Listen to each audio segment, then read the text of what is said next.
Hi hello నమస్తే అండి. ఎలా ఉన్నారు? అంత బాగున్నారా? మీరు అంత బాగుండాలని మనస్ఫూర్తిగా కోరుకుంటూ ఇక్కడ చూసారా 12 అవుతుంది టైము. ట్యాంక్ బండ్ దగ్గర జనాలు ఫుల్ జనాలు అనమాట.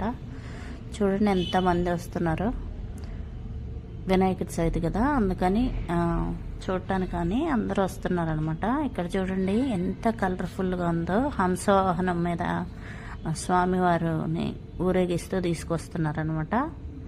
చూడండి ఎంత కలర్ఫుల్గా ఉందో. వినాయకుడు ఎంత బాగా కనిపిస్తున్నాడు. బొజ్జ గణపయ్య చాలా అంటే చాలా కలర్ఫుల్గా కనిపిస్తున్నారు.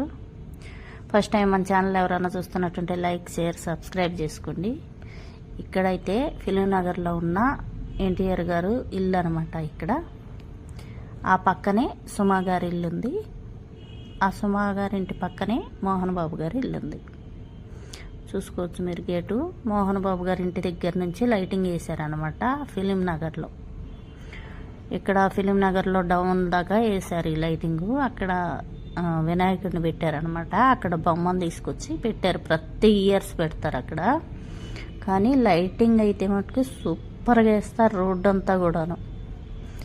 మెయిన్ రోడ్లో చిన్న చిన్న కృష్ణుడి బొమ్మలు, మళ్ళీ వినాయకుడి బొమ్మలు, లక్ష్మీ బొమ్మలు ఇలా లైటింగ్స్ తోటి వేసి మెయిన్ రోడ్ అంతా కూడాను చాలా అంటే చాలా కలర్ఫుల్గా ఉంటుంది ఈ వినాయకుడి పండగకి.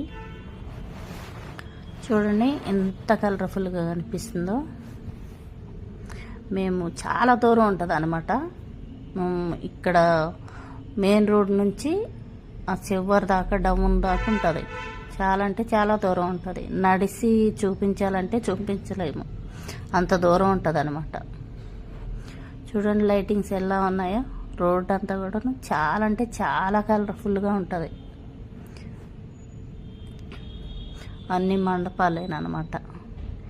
ఈ 9 రోజులు కూడాను ఎంతో కలర్ఫుల్గా కనిపిస్తుంది. ఇక్కడే చూడండి. ఇక్కడైతే పెద్ద బోర్డు లాగా ఫ్లెక్సీ లాగా పెట్టారనమాట. అక్కడ పక్కనే మండపం లాగా కట్టి ఇక్కడ వినాయకుడిని పెడతారు ప్రతి ఇయర్స్. చాలా అంటే చాలా సూపర్గా చేస్తారు. ఇక్కడైతే కనుక దర్గా వినాయకుడు అనమాట. చూడండి ఎంత బాగుందో. ఇక్కడైతే కనుక అమ్మవారు గుడి